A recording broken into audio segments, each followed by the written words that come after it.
Hi friends, मैं channel इसके आज स्ट्रेट।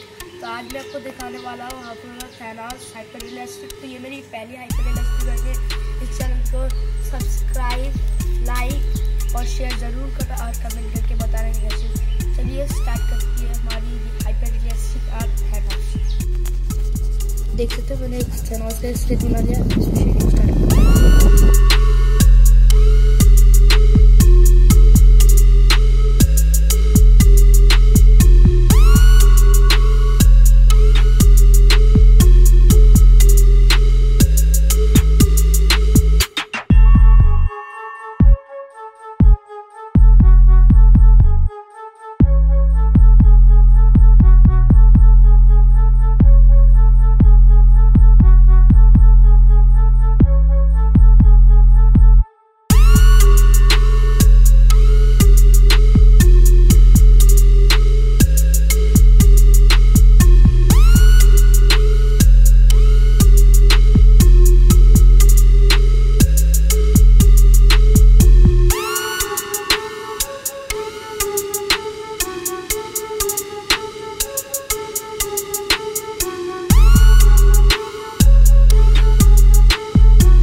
सकते हैं हमारा थैनोस पूरा कंप्लीट हो चुका है।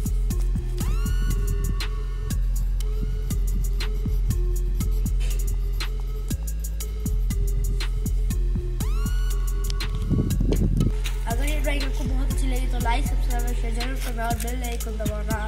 मिलते हैं अगले ऐसी चैनल पे तो मैं ऐसी क्रिएटिविटी आर्ट कर रहा है। तो मेरा ये फर्स्ट है तो मैं आपके लिए सेकंड हाइपर रियलिस्टिक आर्ट जरूर लाऊंगा, वो भी जल्दी। मिलते हैं अगले चैनल।